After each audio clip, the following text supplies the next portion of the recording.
Au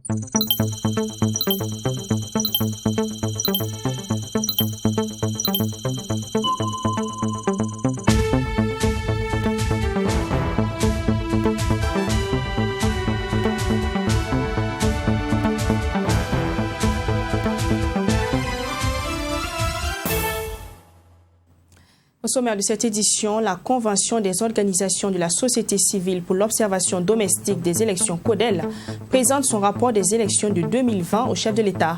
Rapport remis hier dans la matinée. On en parle plus amplement dans ce journal. Et puis 3 structures de santé illégales démantelées à Nyoko 2. Ces structures ont détourné des produits de gratuité des soins avec l'aide de certains agents de santé.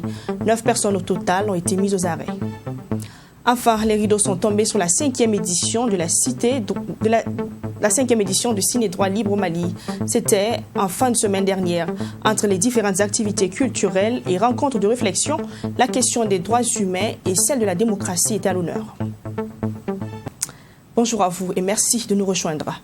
Pour commencer ce journal, le président du Faso, Roch-Marc Christian Kaboré, est arrivé ce matin à Abidjan, Côte d'Ivoire. Il prendra part à la cérémonie d'hommage au Premier ministre ivoirien Ahmed Bagayoko, décédé le 10 mars dernier. À l'occasion, le chef de l'État manifestera sa compassion et sa solidarité, ainsi que celle de la nation burkinabé à son homologue ivoirien Alassane Ouattara et à la famille de l'illustre disparu. Avec la disparition du Premier ministre Ahmed Bagayoko, le Burkina Faso, qui partage la douleur du peuple ivoirien, perd un ami, un frère attaché à la vitalité des relations d'amitié et de fraternité entre les peuples ivoiriens et burkinabés. Et bien avant son départ pour la Côte d'Ivoire, le chef de l'État Roch-Marc Christian Kaboré recevait hier à Kosiam le président de la Convention des organisations de la société civile pour l'observation domestique des élections CODEL. Maître Alidou Ouedraogo est allé remettre le rapport de la Convention sur les élections présidentielles et législatives de novembre 2020. Ces élections étaient exceptionnelles, a-t-il déclaré, faisant allusion au contexte socio-politique et sanitaire délicat dans lequel ils ont été tenus. On écoute Maître Alidou Ouedraogo au sorti de l'audience. Ces élections ont été exceptionnelles. Elles ont été tenues dans un contexte sécuritaire difficile, sanitaire difficile, et politiquement, il a fallu vraiment beaucoup de tact, beaucoup de courage, beaucoup de leadership pour les réaliser. Et nous sommes venus pour cela. Féliciter son Excellence, Monsieur le Président du Faso, pour d'abord sa réélection, ensuite pour les circonstances dans lesquelles les élections ont été tenues et maîtrisées, un ensemble de situations qui font la fierté de notre pays et qui fait que notre pays, en tout cas nous, au niveau de la société civile, on peut effectivement contribuer à faire organiser des élections pacifiées, sans violence, acceptées de tous. Le rapport nous commande un certain nombre de choses. Améliorer l'état civil, l'accès des citoyens aux documents d'état civil, voir au niveau de certains scrutins comment améliorer ces scrutins. Je prends un exemple. Nous allons organiser des élections communales. Pour avoir surveillé, observé les élections communales de 2015, nous avons constaté que ces élections, au niveau de la désignation des conseillers, ont été pacifiques. Mais au niveau de la désignation des maires, ça a été la croix et la bannière. Il y a eu même des morts. Alors nous avons préconisé et souhaité que les électeurs puissent réfléchir pour voir si on ne peut pas désigner le maire et son équipe au suffrage universel, comme l'élection des conseillers. Nous avons également suggéré que les partis politiques n'ont qu'à former très bien leurs militants. Parce que ce que nous avons assisté au niveau de la CENI est un peu dommage. En plein exercice, alors que tout le travail était achevé, on a constaté que des commissaires ont quitté le travail, alors que ce n'était pas normal. Donc nous recommandons que les partis politiques envoient dans les structures des militants bien formés, avertis, qui connaissent les mécanismes de fonctionnement, le rouage de fonctionnement de notre société et fassent face à leurs devoirs. Et ensuite, nous avons suggéré également de faire la carte d'identité, en fait, la carte électorale. Ça aura l'avantage d'intéresser beaucoup plus de citoyens et de faire en sorte que beaucoup plus de citoyens aient accès à l'urne, ce qui est un devoir citoyen. À la suite de ce journal, la FECIBF, Fédération estudiantine et scolaire pour l'intégrité au Burkina Faso, était face à la presse mardi. Les échanges étaient axés sur les difficultés que rencontrent les élèves avec les associations des parents d'élèves, la non-orientation de certains bacheliers de l'année 2020 et la situation actuelle des universités publiques. Je propose des détails de cette rencontre dans cet élément. Il est signé Mamidriana Kamabou. Près de 500 nouveaux bacheliers burkinabés de la diaspora ont été recalés lors de leur inscription en ligne dans les universités publiques. Une situation que déplore la Fédération estudiantine et scolaire pour l'intégrité au Burkina Faso, FECIBF. La fédération dit épuiser toutes les stratégies pour la résolution de cette situation. Elle interpelle néanmoins les autorités. Notre cri de cœur aujourd'hui, c'est de demander au ministère de l'Enseignement supérieur d'ouvrir la plateforme une dernière fois pour permettre à ses camarades étudiants d'avoir le chemin de l'université. Parce que ces étudiants sont dans la nature. Nous sommes dans un pays où le terrorisme a pris le dessus. Nous pensons que le ministère de l'Enseignement supérieur est le seul ministère aujourd'hui qui peut donner la chance à ces bacheliers-là qui n'ont pas eu la chance d'être orientés sur la plateforme Campus Faso, de trouver un chemin de l'école et de revoir la plateforme Campus Faso pour permettre à tous les étudiants, tous les bacheliers qui veulent s'orienter, qu'ils puissent s'orienter sans difficulté et que les numéros qui sont dessus, que les numéros puissent être joignables à chaque moment pour permettre aux étudiants de guider les étudiants pour leurs orientations et de retrouver le chemin de l'école. La question de la qualité de l'enseignement ou encore le retard constaté dans certaines unités de formation et de recherche UFR des universités publiques, à savoir Joseph Kizerbo, Thomas Sankara, Norbert Zongo et Nazi Boni, a fait l'objet de débats lors de cette rencontre. Pour sortir donc de cette situation, la FECIBF propose des solutions. Vous trouvez que les étudiants peuvent avoir 18 de moyenne, bon, je suis trop exagéré, 18 de moyenne peut-être au premier trimestre, mais au second trimestre, l'étudiant a 9 de moyenne. Mais cet étudiant-là voit que son année a échoué, il doit forcément reprendre l'année de licence. Alors que si on faisait la compensation des 2 semestres, ça permettrait à l'étudiant d'aller en classe supérieure. Par moment, pendant les sessions normales et sessions de rattrapage, vous trouvez que l'étudiant peut avoir un 9 sur 20 et à la session de rattrapage, il a un 5 sur 20. Mais quand il conservait ces 9 sur 20, avec les autres matières qu'il a composées, l'étudiant pouvait valider en classe supérieure. La Fédération estudiantine et scolaire pour l'intégrité au Burkina Faso, FECIBF, a également évoqué la question de l'organisation du baccalauréat qui est confiée désormais au ministère en charge de l'éducation nationale. Selon le secrétaire général, la FECIBF suit de près cette affaire et qu'elle travaillera selon la volonté des élèves et étudiants. Dans le domaine de la santé, 3 structures de santé illégales ont été démantelées à Nioko 2. 9 personnes ont été mises aux arrêts, dont 7 agents de santé. Les 7 agents de santé auraient détourné des produits de la gratuité des soins qu'ils revendaient à ces structures de santé pour leur permettre de fonctionner.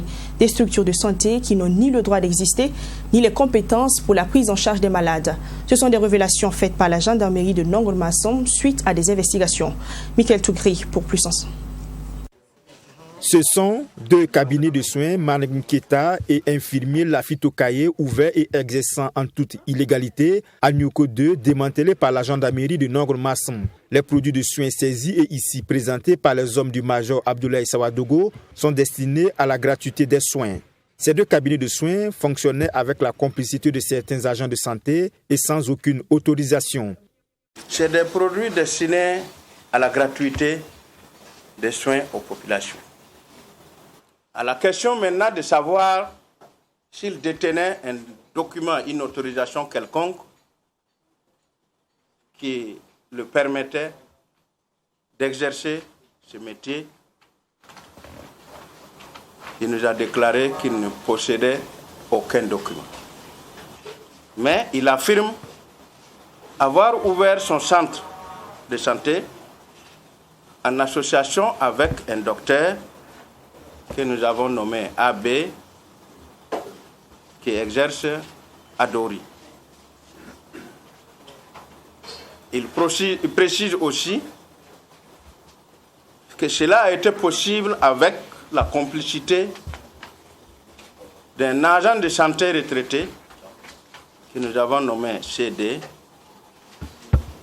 qui leur aurait remis son arrêté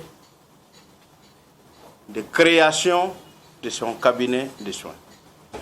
Les investigations se poursuivent toujours à Nioko 2 et c'est un troisième cabinet de soins qui est découvert. Un centre de santé de promotion sociale privé dénommé CSPS privé Issa Lafi-Soré. Ce centre de santé exerce aussi en toute illégalité.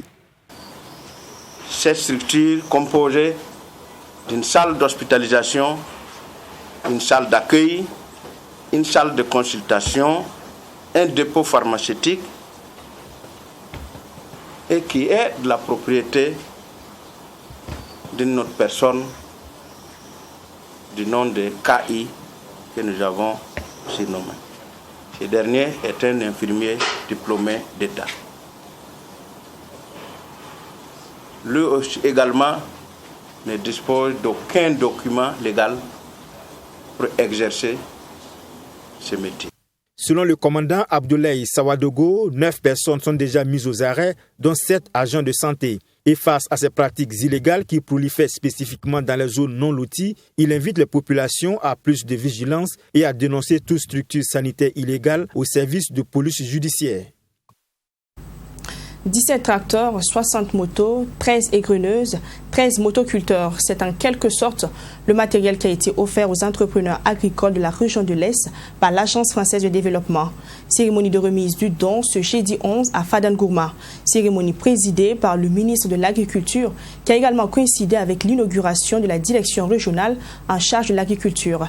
Jean-Louis Wango, Maxime Jean Bambara et Abdoulaye Mienye. C'est une double joie pour les populations de la région de l'Est, bénéficiaires désormais d'une direction régionale en charge de l'agriculture, mais aussi d'un important lot de matériel agricole, composé entre autres de tracteurs, de motos, d'égreneuses multifonctions et de motoculteurs. Ce don permettra de renforcer les capacités techniques et opérationnelles des entrepreneurs agricoles. Le matériel agricole, ce sont au total 17 tracteurs, 13 motoculteurs, 13 égreneuses et une soixantaine de motos pour les services techniques déconcentrés en charge de l'encadrement des producteurs. Et aussi, nous avons remis 5400 charrues et 310 charrettes aux bénéficiaires. Quand on dit l'atteindre la sécurité alimentaire, il faut intensifier la production. Il faut avoir des outils qui permettent d'emblaver plus de superficie. Il faut avoir les intrants de qualité. Il faut avoir aussi un système d'encadrement assez performant. Pour le ministre de l'Agriculture, ces actions entrent dans le cadre du projet de sécurité alimentaire dans la région de l'Est. Et l'objectif visé à long terme est l'atteinte de l'autosuffisance alimentaire. C'est un programme intégré qui prend en compte la mécanisation, qui prend en compte le capital, le renforcement du capital humain, qui prend en compte les problèmes fonciers, mais également qui améliore les conditions de travail des agents du ministère de l'Agriculture, mais également du ministère des Ressources animales. Donc c'est pour dire que c'est ce genre de projet que nous voulons, qui a des impacts rapides dans les régions et qui va contribuer à améliorer durablement la production dans la région de l'Est. Ce projet est presque à sa fin et du côté de l'Agence française de développement, partenaire technique et financier, un nouveau projet est en cours de négociation avec les autorités en charge de l'agriculture. C'est un nouveau projet de 27 millions d'euros que nous voulons mettre en œuvre. L'idée pour nous, c'est de s'inscrire sur la durée, parce que les territoires ont besoin d'appui sur la durée. Il s'agit à la fois de renforcer le rôle des communes, des collectivités territoriales, mais il s'agit aussi de trouver une place toute particulière à cette jeunesse rurale à laquelle nous croyons. Nous croyons que par de la formation, par de l'équipement, par du crédit, ces jeunes sont en mesure de prendre le relais de leurs parents dans une agriculture plus efficace en termes de quantité et de qualité. Cette cérémonie a également servi de cadre pour la remise de diplômes à 31 jeunes de la 9e promotion du Centre de formation rurale de l'Est. Célébration indifférée du 8 mars 2021. Dimanche dernier, les femmes du quartier d'Agnoé dans l'arrondissement 5 de Ouagadougou étaient réunies. Tous membres de l'association Voisines Solidaires, elles étaient accompagnées du maire de l'arrondissement. Ambiance avec Chérifia Nogo et Fatima Tenkima. Elles sont toutes dans le même quartier. Elles, ce sont les femmes de l'association Voisines Solidaires. Ce 14 mars, elles ont décidé de se retrouver pour célébrer en différé la journée internationale de la femme. La marraine de l'association n'a pas manqué de saluer ces braves femmes qui mènent diverses activités génératrices de revenus. Il faut qu'elles soient toujours soudées, malgré les difficultés, malgré les divergences, parce que les femmes de cette association sont vraiment des voisines qui sont venues de partout, d'ethnies différentes, de religions différentes, qui sont venues de tout le pays et même de d'autres pays pour se retrouver en location dans un quartier. Et elles ont décidé d'être ensemble. Donc ce que je leur demande, c'est que cette solidarité-là soit une réalité, qu'elles continuent de s'entraider, qu'elles se donnent des idées pour avancer. Et elles font des produits locaux, parce que le premier besoin aussi de la femme, c'est le sel, c'est le soumala, c'est la pâte d'arachide. Et elles en ont ici qu'elles vendent entre elles. Donc voilà, c'est ce vivre ensemble-là qui, moi, me séduit en réalité. Une association qui fabrique du soumbala, de la farine de maïs, de la pâte d'arachide et tisse le faso d'Anfani. Les responsables de l'association Voisines Solidaires ont profité de l'occasion pour souligner les difficultés que rencontrent les femmes de cette association et faire des doléances au maire de l'arrondissement 5. Vraiment, un soutien va nous faire plaisir. Bon, côté matériel, bon, financièrement aussi, on en a besoin. Puisque ça n'en manque pas. Matériel, c'est quoi? Matériel comme des accessoires pour fabriquer le savon, bon, les plats pour pouvoir mener les travaux. Plusieurs activités ont ponctué cette cérémonie, à savoir des prestations d'artistes et un gala de football pour consolider la cohésion et le vivre ensemble au sein de l'association. L'association existe depuis 2016 et œuvre pour la promotion et le bien-être des femmes du quartier. Dans le cadre de ces activités de promotion de l'entrepreneuriat et du leadership, le groupe BJ était face à la presse vendredi passé. Du 1er au 3 avril prochain, des conférenciers de renom sur les réseaux sociaux tels que le Congolais Zach Mwekassa sont invités à partager leurs expériences. Des échanges qui seront menés autour du thème leadership et management collectif et individuel. Yassine Sawadko. Cette grande conférence publique qui est annoncée pour le début du mois d'avril se donne pour objectif d'apporter des solutions aux femmes cadres pour réussir leur vie de couple. À l'endroit des jeunes, les organisateurs à travers ce rendez-vous veulent donner des clés pour faire de leurs ambitions une réalité. Trouver l'amour de sa vie, rêver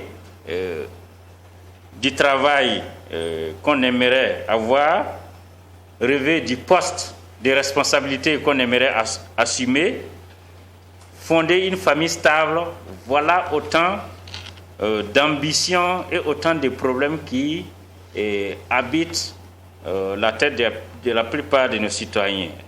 C'est la raison pour laquelle les grandes conférences publiques des 1er, 2 et 3 avril vous donnent rendez-vous avec des personnes pétries d'expérience et le don de la motivation face à ces problèmes ci-dessus évoqués. Toujours selon le président du comité d'organisation, ce grand rendez-vous verra la présence de grands conférenciers et pas des moindres comme le Congolais Zach Mwekassa, Abou Ouattara, PDG de Mwablaou SA et PCA de la maison de l'entreprise du Burkina. Tous ceux qui ont des idées mais qui ont de la peine à les développer, ils ont là l'occasion de partager l'expérience des personnes, puisque j'ai tantôt énuméré qu'il ne s'agit pas de Jacques seul, mais il est accompagné de 4 autres invités de marque qui sont remplis également dans les métiers du coaching, dans les métiers de la formation en leadership et management. Donc pouvoir partager les expériences des personnes qui ont vécu des choses, qui ont de l'expérience à montrer à la jeunesse, aux jeunes cadres, aux gens qui veulent entreprendre. Rappelons que le thème de cette grande conférence publique est leadership et management individuel et collectif. Et pour la tenue de ces cadres de renforcement des capacités, le comité d'organisation se dit prêt et n'attend que le jour J. Demain, 18 mars 2021, sera lancée la saison théâtrale des Récréatrales. Ce sera à Bouxoum Tenga, dans le quartier Goungé. Pour l'occasion, Terre Sainte, le roman de l'écrivain sénégalais Sarr Mohamed Bougar sera joué. Par la même occasion, la rue 932 sera baptisée rue des Récréatrales. Ce sont des informations données par le directeur des Récréatrales lors d'un point de presse tenu le 15 mars dernier. Ami Valiant avec la voix de Michael Toukré. Selon Aristide Tanagda, Terre Sainte, adaptée aux planches, raconte l'histoire d'un territoire dans lequel ses habitants vivaient paisiblement. Un beau jour, la terre est prise en otage par des groupes terroristes appelés la Fraternité. Il s'ensuit alors des violences exercées sur les populations. Cette situation remet en cause le vivre ensemble. À travers ce texte, l'artiste veut rappeler aux uns ou aux autres que le sens du combat appartient à tout le monde. Terre Sainte, c'est pour moi aussi deux voix magnifiques de femmes, de mères, parce qu'on sait tous qu'en situation de crise, de guerre, les femmes sont doublement, voire triplement touchées, parce qu'elles sont à la fois mères, elles sont épouses, et puis elles sont sœurs. Voilà, donc ces deux voix puissantes de femmes qui s'écrivent des lettres après l'exécution de leurs enfants respectifs, et à travers ces lettres-là, on entend de façon poétique, horriblement poétique, du coup, l'horreur que vit cette terre-là qui se retrouve un matin entre les mains des islamistes. La saison récréatrale se veut aussi une force de proposition artistique. Pour la réussite de cette saison, plusieurs activités sont au programme. C'est du 18, on est en mars, 18 mars, au 4 avril, ici. Donc il y aura une série de représentations les jeudis, vendredis, samedis et dimanches à 20h. Et puis le 10, on sera à l'Institut français de Ouagadougou pour une représentation à 20h30. Et puis après, c'est une représentation, on va dire, privée au PMK, au Britannique militaire de Kadiogo, le 11 avril. La date du 18 mars est également retenue pour le baptême de la rue 932 qui deviendra rue des Récréatrales. Ainsi en a décidé le conseil municipal. C'est une décision que le directeur des Récréatrales, Aristide Tanagda, salue à sa juste valeur. L'honneur et l'amitié que nous fait la mairie de baptiser cette rue-là et donc de reconnaître, d'honorer au-delà des Récréatrales, au-delà du quartier qui nous accueille depuis une quinzaine d'années, le quartier et ses habitants, c'est toute la profession. Les artistes, symboliquement, c'est très fort. Voilà, c'est le lieu pour moi ici de remercier vraiment la ville de Ouagadougou. En plus de la pièce de théâtre, le baptême de rue, le public de Bouxoum Tenga connaîtra des prestations d'artistes de renommée nationale tels que Flobi et Dikofis. Au Mali, clôture de la 5e édition du festival Ciné Droit Libre samedi dernier. Durant 4 jours, les cinéphiles et festivaliers ont eu droit à des masterclass, spectacles d'humour et à la projection de films qui abordent la question des droits humains et de la démocratie. C'est l'humoriste international Adama Daïko qui était l'invité spécial. On revit ces grands moments de la 5e édition du Ciné Droit Libre à Bamako avec notre correspondant Bourema Soulou. De l'Institut français à la prison centrale des femmes Bolé, en passant par la maison de la presse, la 5e édition du festival Ciné Droit Libre aura tenu toutes ses promesses. Les questions de la démocratie et de la liberté d'expression ont été les activités phares de cette édition. Myriam Tiansin, directrice de l'Institut néerlandais pour la démocratie et le multipartisme, marraine de l'édition, estime qu'il faut continuer à arroser l'arbre de la démocratie. On a montré que par les films, qu'on peut donner son point de vue sur les choses dans tous les respects. Tout ça, mais ça ne veut pas dire que le travail est fini maintenant. Évidemment, il faut continuer le travail sur la démocratie, sur l'importance de la liberté d'expression, ça continue. Et donc, on va continuer avec de nouvelles éditions de Ciné Droit Libre et on va continuer notre travail sur la démocratie aussi. Ça va de soi. Coordinateur général du festival Ciné Droit Libre, Abdoulaye Diallo, se félicite du succès de cette 5e édition, dont sa tenue n'était pas évidente. Depuis 2020, on devait faire la 5e édition. Pour cause de Covid, on n'a pas pu la faire. Et finalement, de report à report, enfin, l'édition se tient. Déjà, c'est une victoire que cette édition puisse se tenir. Donc ça, c'est un premier point de satisfaction. Mais deuxièmement, malgré toutes les difficultés, C'est une édition qui a tenu toutes ses promesses.